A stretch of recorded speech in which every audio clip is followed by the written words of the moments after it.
वो है electric flux. क्या है? Electric flux. ठीक बात है क्या? इसी में हम एक बहुत इंपॉर्टेंट थ्योरम पढ़ेंगे जिसको हम गॉस थ्योरम बोलते हैं। लेकिन वो पढ़ने से पहले हमें एक चीज क्लियर होनी चाहिए और वो है एरिया। आज तक हम ये पढ़ते आए हैं कि एरिया वेक्टर क्वांटिटी है, स्केलर क्वांटिटी है। स्केलर क्वांटिटी है, ठीक है। लेकिन आज हमें ये पता चलेगा कि एरिया एक वेक्टर क्वांटिटी होता है। ठीक बात है। और फिर हम पढ़ेंगे एरिया वेक्टर के बारे में। क्या पढ़ेंगे? एरिया वेक्टर के बारे में। ठीक बात है क्या? देखो, कोई भी 2D सरफेस है हमारे पास। कोई भी क्या है? 2D surface. ठीक बात है। तो जैसे मान लो एक वो ले लेते हैं रेक्टेंगल। ठीक है, ऐसे ऐसे रख रखा है मैंने, ध्यान देना। ठीक बात। ये लेंथ है, इसकी ब्रेड्थ है। अगर मैं इसका एरिया निकालने को बोलूं, तुम कहोगे इसका एरिया होता है भैया लेंथ इंटू ब्रेड्थ। सही बात है क्या? निकल गया एरिया इसका। लेकिन मैं अगर तुम्हें कहूं कि ये एरिया का फॉर्मूला अभी थोड़ा अधूरा है। जब हम किसी 2D फिगर का एरिया निकालते हैं तब हम उसकी डायमेंशंस को क्रॉस मल्टीप्लाई करते हैं। क्या करते हैं? क्रॉस मल्टीप्लाई करते हैं। ठीक बात है। यानी इसका पूरा एरिया क्या होगा? L cross B। और जब दो वेक्टर क्वांटिटी को मैं मल्टीप्लाई करूंगा या क्रॉस प्रोडक्ट करूंगा तो जो मुझे आंसर मिलेगा वो भी क्या होगा? वेक्टर होगा। ठीक बात है क्या? अब थोड़ी देर के लिए समझो, यहां पर जो है मैंने कार्टेशियन प्लेन बना दिया है। ठीक है, जैसे ये मेरे पास कार्टेशियन प्लेन है, इसको मैं यहां पर रख देता हूं। ये मेरी लेंथ हो गई, ये मेरी ब्रेड्थ हो गई। ठीक बात है क्या? एरिया इसका क्या होगा बेटे? L cross B। L cross B। ठीक है। अब एरिया वेक्टर क्या है? देखो, मैंने L को भी वेक्टर माना है, दोनों लेंथ को भी वेक्टर माना है, ब्रेड्थ को भी। जब दो वेक्टर को मैं क्रॉस मल्टीप्लाई करूंगा तो जो रिजल्टेंट निकल के आता है वो वेक्टर होगा। और किस डायरेक्शन में होगा?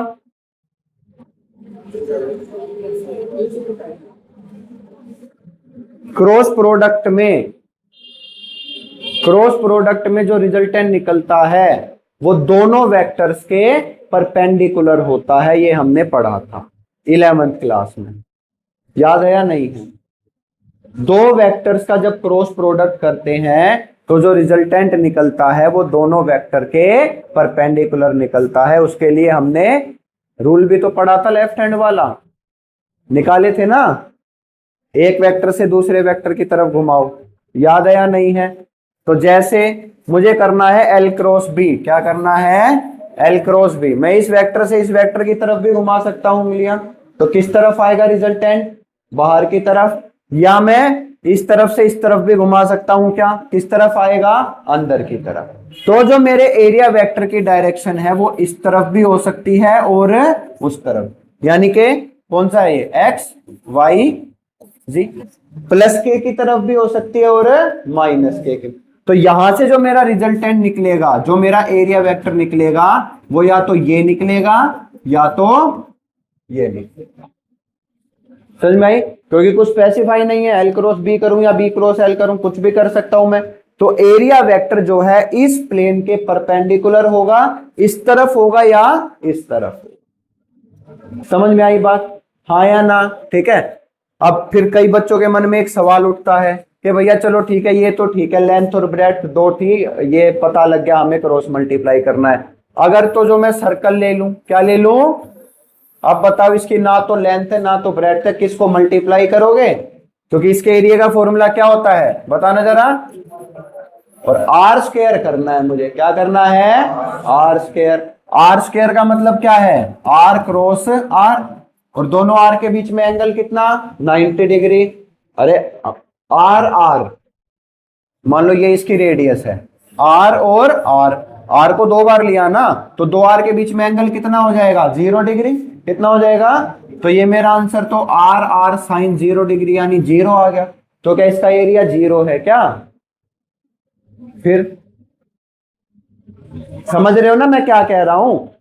इसका फॉर्मूला तो एल क्रॉस बी था, एल इधर था बी इधर था, हमने मल्टीप्लाई किया तो रिजल्टेंट निकाल लिया, मिल गया मुझे।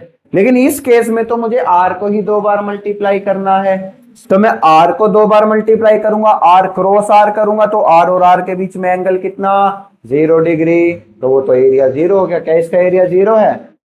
तो हमने यहाँ पर एक छोटी सी गलती कर दी। क्या गलती कर दी? 2D फिगर है क्या, तो अगर एक आर में इस डायरेक्शन में ले रहा हूं तो एक आर मुझे इस डायरेक्शन में भी तो लेनी पड़ेगी भाई, 2 डायमेंशन है ना, तो एक इसमें और एक, और इन दोनों के बीच में एंगल कितना, तो ये थीटा 0 की जगह कितना हो जाएगा, तो इसका फॉर्मूला क्या आ जाएगा, पाई आर स्क्वायर। इसका एरिया वेक्टर किस तरफ होगा, या तो इस तरफ और या तो अंदर की तरफ। समझ में आई क्या बात? अब मान लो एक फिगर मैंने ऐसे रख दी, बताना ध्यान से जरा, एक यहां पर रखी है भाई, समझ गए, ये x है ये y है z, कौन से प्लेन में रखी है, yz प्लेन में, तो इसका एरिया वेक्टर कौन से किस एक्सिस की तरफ होगा, बिल्कुल ठीक है, किस डायरेक्शन में होगा, x डायरेक्शन में, या तो प्लस में या तो माइनस में। समझ गए ना? तो जिस भी प्लेन में है उससे अपोजिट वाली एक्सिस पे उसका एरिया वेक्टर होगा। समझ में आया एरिया वेक्टर क्या होता है? तो area vector is always perpendicular to the surface जिसका हम एरिया निकाल रहे हैं। Area vector is always perpendicular to the surface जिसका हम एरिया निकाल रहे हैं। समझ में आ गई ना? इतनी जो चीज मैंने समझाई है उसका सिर्फ एक रिजल्ट है, एरिया वेक्टर को हमेशा हमें सरफेस के परपेंडिकुलर लेना है। ठीक है, सही बात है क्या? अब तुम कहोगे भैया 3D सरफेस है, कैसी सरफेस है, तो 3D सरफेस है तो कुछ ऐसी बनेगी क्या, ठीक है, जैसे कमरा ले लो, कितनी सरफेस है 6, तो हर सरफेस का अपना एक एरिया वेक्टर होगा। 2D में हमने पढ़ा दोनों तरफ होता है, इस तरफ भी और इस तरफ, लेकिन 3D सरफेस में अंदर की तरफ कोई एरिया वेक्टर हमें नहीं लेना। एरिया वेक्टर सिर्फ किस तरफ होगा, बाहर की तरफ। किस तरफ होगा, बाहर की तरफ, बाहर की तरफ और बाहर। बाकी जो 3 सरफेस बची उसमें भी बाहर की तरफ होगा सिर्फ एरिया। ठीक है, area vector is always perpendicular to the surface for 2D surface in both direction, for 3D surface only outwards. किस तरफ होगा, बाहर, अंदर की तरफ नहीं। ठीक है, एक बात और, जैसे मैं यहां भी मैंने बीच से बनाया एरिया वेक्टर, यहां भी मैंने बीच से बनाया, तो क्या हमेशा बीच से ही होता है क्या एरिया वेक्टर? नहीं, किसी भी पॉइंट पे मैं एरिया वेक्टर ले सकता हूं और वो हमेशा क्या होगा, परपेंडिकुलर टू द सरफेस होगा। समझ में आई बात? 2D के लिए भी और 3D के लिए भी। कोई दिक्कत इसमें? पक्की बात है क्या? चलो आगे। अब आ गए इलेक्ट्रिक फ्लक्स के ऊपर, इलेक्ट्रिक फ्लक्स के ऊपर। ठीक है, इस पे 1-2 क्वेश्चन आएंगे, बहुत अच्छे से क्लियर हो जाएगा। इलेक्ट्रिक फ्लक्स क्या कह रहा है, देखो ध्यान से देखना। मान लो यहां पर कोई इलेक्ट्रिक फील्ड है, फ्लक्स का मतलब होता है पार करके निकलना, चीर करके निकलना। समझ में आ गई क्या? क्या करके निकलना, चीर करके। यहां पर कोई इलेक्ट्रिक फील्ड है, ठीक बात है, मैंने क्या किया, यहां पर एक सरफेस बना दी, ठीक, रेक्टेंगुलर सरफेस बना दी। अब फ्लक्स क्या है, number of field lines passing through the surface.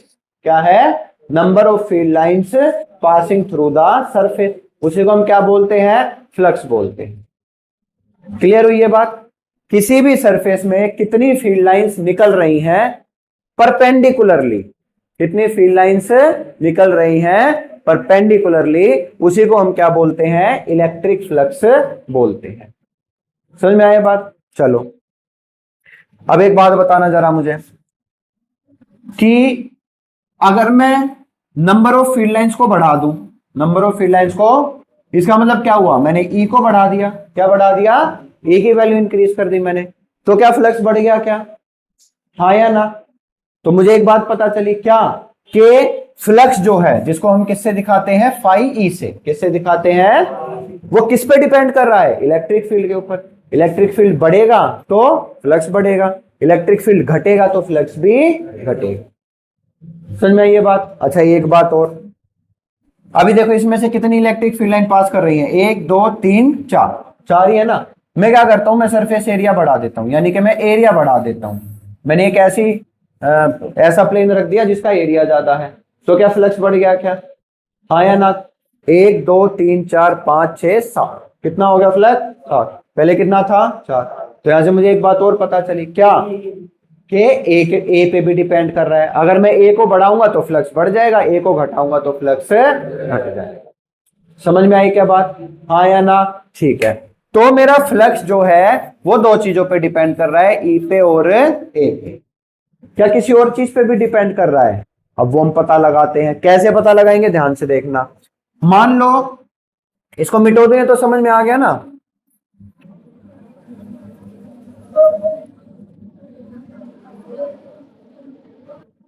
मान लो कि इलेक्ट्रिक फील्ड जो है, जैसे मैंने ऐसे शीट रखी यहां पर ये, तो इलेक्ट्रिक फील्ड सीधा ना होकर के किसी एंगल पे है, किसी एंगल पे है इलेक्ट्रिक फील्ड भी। सही बात है क्या? ठीक है। तो मान अभी इसमें से कितनी फील्ड लाइन पास कर रही है बेटे? 3 फील्ड लाइन पास कर रही है। तो क्या मैं बोल सकता हूं कि फ्लक्स 3 है इसका? क्यों? मैंने क्या बोला डेफिनेशन में? Number of field lines passing perpendicularly through the surface. समझ में आ गई क्या बात? अब ये कैसे रखी हुई है सरफेस? ऐसे, और फील्ड कैसे है? ऐसे। समझ रहे हो ना? ऊपर की तरफ है फील्ड, कैसे है? ऐसे। ये शीट रखी हुई है और ऐसे इलेक्ट्रिक फील्ड है। होना कैसे चाहिए था? परपेंडिकुलरली। है कैसे? ऐसे। और मुझे तो वही फील्ड लाइंस लेनी है जो क्या हो? परपेंडिकुलर, यानी कि फील्ड परपेंडिकुलरली पास हो रहा हो। तो एक बात बताना मुझे, क्या मैं इस इलेक्ट्रिक फील्ड को 2 कंपोनेंट में तोड़ सकता हूं क्या? हाँ या ना? अब इसका एरिया वेक्टर कैसे होगा बताना जरा मुझे। ऐसे होगा ना? परपेंडिकुलर होगा इसके। हाँ या ना? एरिया वेक्टर परपेंडिकुलर होगा, यानी कि इस एरिया वेक्टर की डायरेक्शन में ही क्या होना चाहिए? इलेक्ट्रिक फील्ड होना चाहिए, तभी वो परपेंडिकुलर माना जाएगा। सही बात है क्या? तो मान लो ये इलेक्ट्रिक फील्ड एरिया वेक्टर के साथ कितना एंगल बना रहा है? थीटा एंगल बना रहा है। एरिया वेक्टर परपेंडिकुलर होता है हमेशा किसके? प्लेन के। ठीक बात है। तो जो इलेक्ट्रिक फील्ड एरिया वेक्टर की डायरेक्शन में होगा वही तो इसके परपेंडिकुलर होगा। होगा या नहीं होगा? ठीक है। मान लो ये फील्ड अभी कितना एंगल बना रहा है? थीटा। तो इस फील्ड को मैं 2 कंपोनेंट में डिवाइड कर सकता हूं क्या? मान लो फील्ड क्या है? ई। क्या है?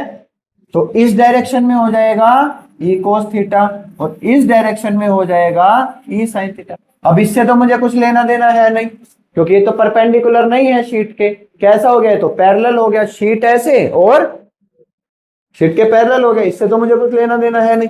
मुझे किससे है? ई कोस थीटा से। किससे? ई कोस। ठीक है। तो इसका मतलब इलेक्ट्रिक फ्लक्स थीटा पे भी डिपेंड करता है। किस पे डिपेंड करता है? थीटा पे। सही बात है क्या? और थीटा में भी किस पे? कोस थीटा पे। तो क्या मैं लिख सकता हूं? Phi is equal to E A cos theta. समझ गए? और ये तो बहुत जानी पहचानी चीज है। क्या होता है ये? Dot product. क्या होता है? डॉट। ठीक है। तो इलेक्ट्रिक फ्लक्स का फॉर्मूला क्या है? ई डॉट ए। ठीक है। अब देखो वो जो डेफिनेशन थी, number of field lines passing through the surface. ठीक है ना? अब फील्ड लाइन तो हमने डिस्कस किया था जब चार्ट इलेक्ट्रिक फील्ड डिस्कस किया था, कि कोई भी अपनी मर्जी से कितनी भी फील्ड लाइन निकाल सकता है। ठीक है। एक चार्ज है क्यू, उसमें से तूने बनाई 2 फील्ड लाइन, तूने 4, तूने 6, तूने 8, सब अपनी मर्जी से अलग अलग फील्ड लाइंस बना सकते हैं। हाँ या ना? ठीक बात है क्या? तो इसका मतलब क्या हुआ कि जिसने 2 फील्ड लाइन बनाई है, जैसे ये चार्ज रखा हुआ है क्यों, या किसी ने इलेक्ट्रिक फील्ड बनाया 2 फील्ड लाइन वाला और वहां शीट रखी, तो इसमें से कितनी फील्ड लाइन पास हुई? 2। किसी ने बनाया 4 लाइन वाला और वहां पर सेम एरिया की शीट रखी, तो कितनी फील्ड लाइन गई? 4। तो इसका मतलब ये हुआ कि इसमें से ज्यादा फ्लक्स है, इसमें से कम फ्लक्स है। नहीं बेटे, इलेक्ट्रिक फील्ड तो सेम है, किसी ने ज्यादा फील्ड लाइन बनाई, किसी ने कम फील्ड लाइन बनाई। तो फील्ड लाइन के बेस पे हम फाई को डिफाइन नहीं कर सकते, इसलिए हमें क्या चाहिए? उसकी वैल्यू चाहिए। इसलिए हमने क्या डिराइव किया? उसका formula phi is equal to E dot A. समझ में आ गई ना? समझ में आ गई? अब कैसे कैलकुलेट करेंगे? ई की वैल्यू दे देंगे। दे दी क्या? किसकी वैल्यू दे देंगे? डायमेंशन दे देंगे इसकी। मान लो कि ये प्लेट है जिसकी लेंथ 2 मीटर और ब्रेड्थ 1 मीटर है। मैंने वो 20 न्यूटन पर कूलम के किस में रख दी? इलेक्ट्रिक फील्ड में। ठीक है। ठीक बात है क्या? और इलेक्ट्रिक फील्ड जो है वो एरिया वेक्टर के साथ 30 डिग्री का एंगल बना रहा है, तो बताओ फ्लक्स कितना होगा। अब मुझे इसमें number of field line count करने की जरूरत तो नहीं है, मैं सीधा क्या रखूंगा, ई की वैल्यू कितनी दी है 20, एरिया कितना हो जाएगा लेंथ इंटू ब्रेथ और कोस 30 डिग्री। मैं इसको सोल्व करूंगा, मुझे किसकी वैल्यू मिल जाएगी, फाई की वैल्यू मिल जाएगी। हाँ ठीक है, कोई डाउट इसमें, पक्की बात है। तो इसलिए हम नंबर ऑफ फील्ड लाइन पर डिपेंड नहीं कर सकते फ्लक्स निकालने के लिए, ठीक है ना, क्योंकि number of field line subjective matter है। सब्जेक्टिव मैटर जिसका जितना मन करेगा वो उतनी बना सकता है वहां पर। क्लियर ये बात, कोई डाउट नहीं है इसमें, ठीक है। चलो, तो थीटा किस किस के बीच में एंगल है, ई के बीच में और ए के बीच में, एरिया वेक्टर के बीच में और ई के, यानी कि इलेक्ट्रिक फील्ड के बीच में। यहां तक क्लियर है बात, कोई डाउट तो नहीं है, पक्की बात है। चलो, क्वेश्चन है भाई पहला, फ्लक्स निकालना है। क्या निकालना है, फ्लक्स, ठीक है। 3 क्वेश्चन दे रखे हैं यहां पर, 1 2 3, एक एक करके सोल्व करते हैं, अच्छे से पता चल जाए। सबसे पहला क्वेश्चन, एक शीट है, स्क्वायर शीट है, जिसकी साइड कितनी है ए, और वो किस इलेक्ट्रिक फील्ड में रखी हुई है, ई, और दोनों का जो एरिया वेक्टर और ई के बीच में दोनों एक ही डायरेक्शन में है, तो एंगल कितना हुआ उनके बीच में, 0। कितना हुआ, तो देखो फाई का फॉर्मूला क्या है, ई ए कोस थीटा, ई की वैल्यू कितनी दे रखी है, ई, इसका एरिया क्या होगा भाई, ए इंटू ए, और कोस 0 डिग्री, क्योंकि परपेंडिकुलर क्या होगा, एरिया वेक्टर, ई भी इसी डायरेक्शन में है, सही है क्या। तो मेरा आंसर क्या आ गया, ई ए स्क्वायर, ये आ गई किसकी वैल्यू, फाई ई की वैल्यू। आसान है, कोई डाउट नहीं इसमें। इधर आ जाओ, अब स्क्वायर शीट रखी है ऐसे और इलेक्ट्रिक फील्ड है ऐसे, सही बात है। एरिया वेक्टर किधर होगा,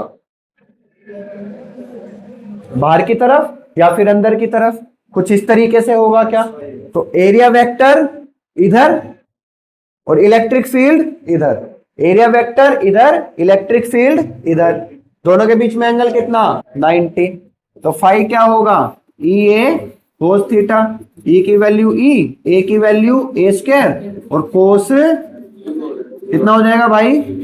तो यहां से हमें एक बात पता चली कि अगर एरिया वेक्टर और इलेक्ट्रिक फील्ड एक दूसरे के परपेंडिकुलर है तो फ्लक्स कितना होगा, 0, ठीक है। अब वो ऐसे भी समझ आएगा, कैसे समझ आएगा, number of electric field lines passing through the surface, यानी सरफेस को चीरती हुई, ऐसे सरफेस रखी है तो जाएगी क्या चित्र, लेकिन ऐसे सरफेस रखी है तो 2D सरफेस है, ध्यान रखना 3D नहीं है, 2D है। 2D है तो क्या एक भी फील्ड लाइन इसके अंदर से जा पाएगी, नहीं, तो फ्लक्स क्या हो जाएगा, 0 हो जाएगा। नहीं समझ में आई क्या बात, ठीक है। तीसरे क्वेश्चन पे आ जाओ, क्या है, सर्कल, तुरंत अंदाजा लगा के बताओ कितना होगा,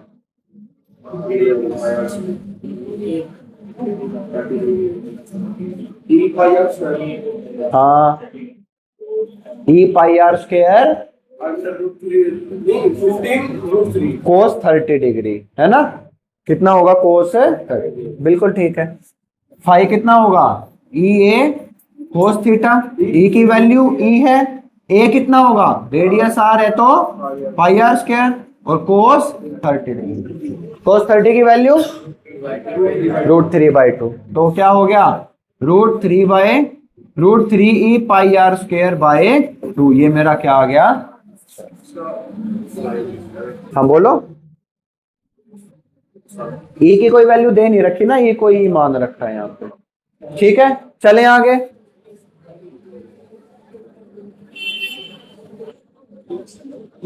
चलो 3D फिगर का क्वेश्चन है, ध्यान से देखना।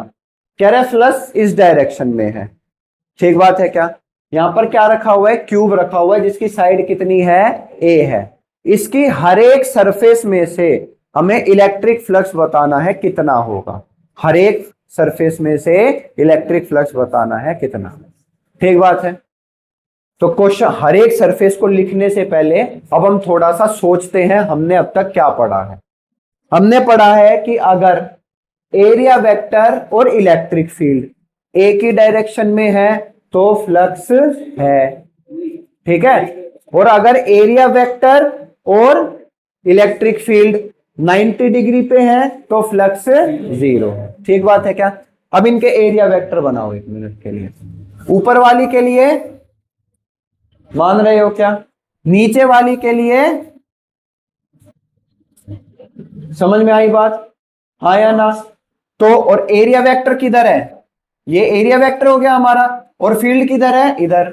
दोनों के बीच में एंगल कितना 90, तो यहां से फ्लक्स।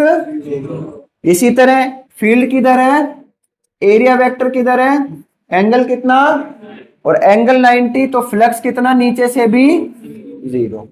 दो फेस तो यहीं से निकल गए, समझ में आई बात। चलो और चलते हैं, इस फेस को देखो, देख रहे हो, ये वाला फेस है, इस तरफ वाला, ये वाला, ठीक है। एरिया वेक्टर सही है, और फील्ड किधर है, इधर। फील्ड किधर है, एरिया वेक्टर इधर, फील्ड किधर, इधर। एरिया वेक्टर फील्ड, एंगल कितना, और एंगल 90, तो सामने वाली फेस से भी फील्ड फ्लक्स कितना 0। इसी तरह पीछे वाली से भी कितना हो जाएगा। तो 4 सरफेस का तो हमने बिना पेन उठाए ही निकाल दिया, कोई सोल्व करने की जरूरत इसमें हमें नहीं है। क्लियर बात है। बची कितनी सरफेस, 1 2। अब ये वाली बची, कौन सी वाली, इधर वाली, ये वाली। इसका एरिया वेक्टर इधर और फील्ड भी इधर, तो दोनों इधर ही है, तो फ्लक्स कितना हो जाएगा, EA cos 0 डिग्री। सही है क्या। इधर में फ्लक्स कितना हो जाएगा, EA cos 0। ठीक, बस एक फर्क रहेगा, और वो क्या फर्क रहेगा, माइनस में, क्योंकि फील्ड, हाँ ये इलेक्ट्रिक फील्ड की डायरेक्शन ये है, और इसमें हमने एरिया वेक्टर की डायरेक्शन ये ली। समझ में आई बात, ठीक बात है। तो किससे, इस वाली सरफेस से और इस वाली सरफेस से ये हमारी इलेक्ट्रिक फ्लक्स की वैल्यू हो जाएगी, यानी इससे हो जाएगी EA और इससे हो जाएगी -E। ठीक बात है क्या। अच्छा, अब यहां से एक और इंटरेस्टिंग चीज पता लगी तुम्हें, क्या, किसी भी क्लोज सरफेस से नेट फ्लक्स कितना हुआ बेटे, 0।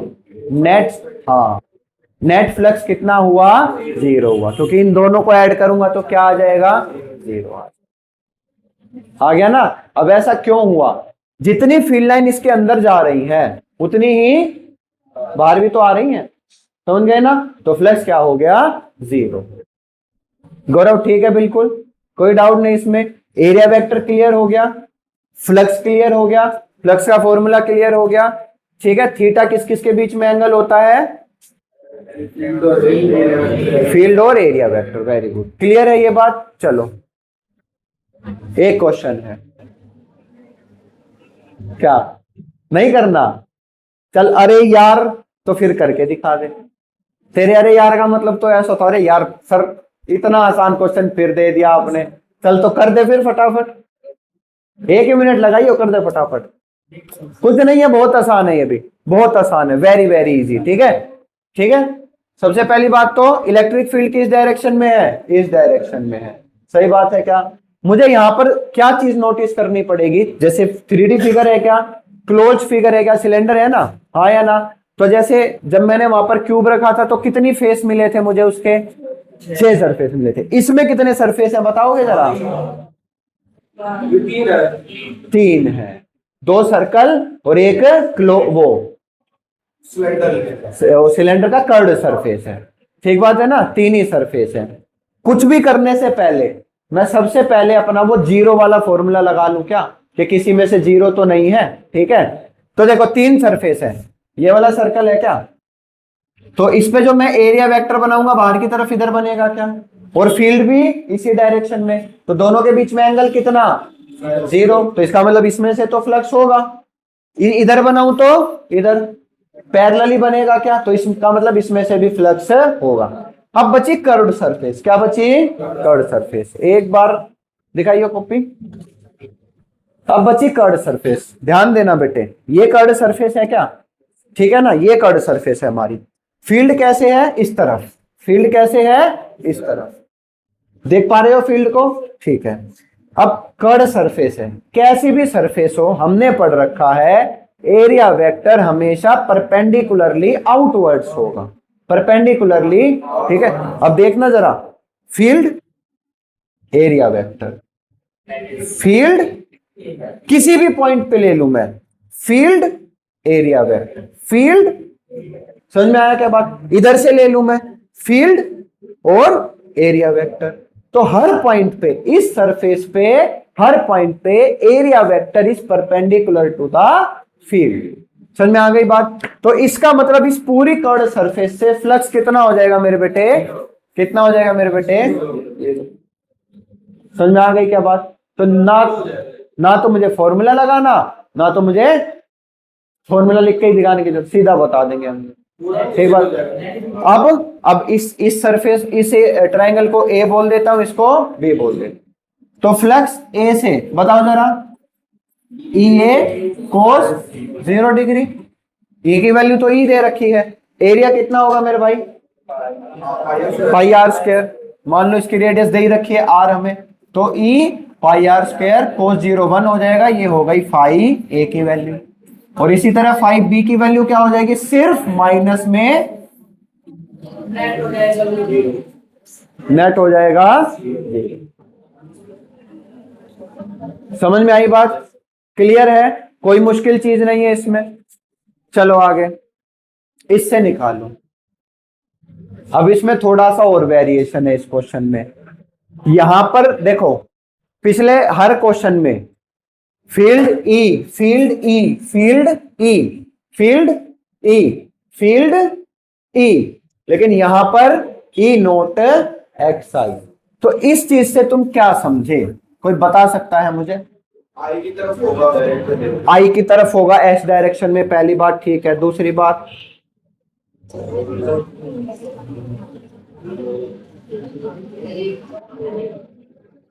ये नई चीज नहीं मिली तुम्हें यहां पर, वो तो ठीक है, आई ने बता दिया मुझे एक्स एक्स, ये क्या बता रहा है?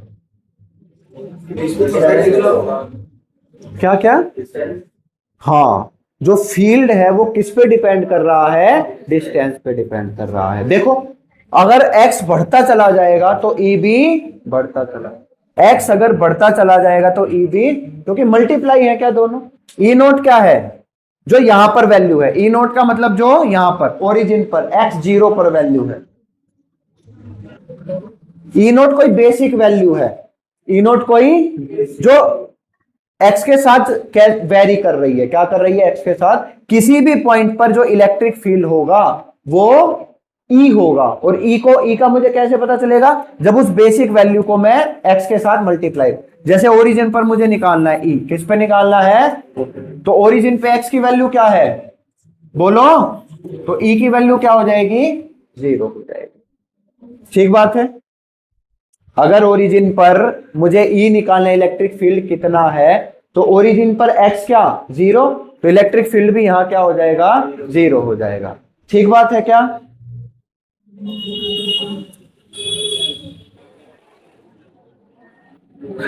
समझे इस बात को बेटे? हाँ या ना? तो इसमें घबराने की कोई जरूरत ही नहीं है, हमें कोई भी जरूरत नहीं है। क्यों नहीं है? क्या दे रखा है? Q कितने डिस्टेंस पे दे रखा है? x पे नहीं, a पे। कितने डिस्टेंस पे दे रखा है? a डिस्टेंस पे दे रखा है। ठीक बात है। चलो, क्यूब में 4 सरफेस पे तो मुझे पता है फ्लक्स कितना होना है। 4 सरफेस पे फ्लक्स कितना होना है? कौन कौन सी? ऊपर वाली, नीचे वाली, सामने वाली और पीछे वाली। ठीक है, इन चारों पे क्या हो जाएगा? 0। अभी अभी हम करके आए हैं। बची 2 सरफेस, एक ये और एक इस पे एरिया वेक्टर इधर, इस पे एरिया वेक्टर इधर। क्लियर है क्या? चलो, अब ये देखना है कि क्या नेट फ्लक्स 0 होगा इसमें? नहीं, वो आगे है ना, वो साइड ज्यादा है। हाँ, अगर ये a डिस्टेंस है, ये 2a डिस्टेंस, यानी 2a पे आके e तो बढ़ जाएगा, e बढ़ जाएगा तो इससे फ्लक्स ज्यादा होगा, इससे तो नेट 0 नहीं। यानी नेट फ्लक्स 0 तभी होगा जब हम उसको यूनिफॉर्म इलेक्ट्रिक फील्ड में रखेंगे, किसी भी क्लोज्ड फिगर को। समझ में आई? तो इस सरफेस से देखो, जो कितनी डिस्टेंस पे है? इस सरफेस को मैं ए बोल देता हूं, इसको मैं बी बोल, तो फाई ए बेटे क्या होगा, ई ए कोस थीटा। अब ई की वैल्यू क्या, ई नोट, ई नोट एक्स क्या है, ई नोट एक्स, सही बात है क्या।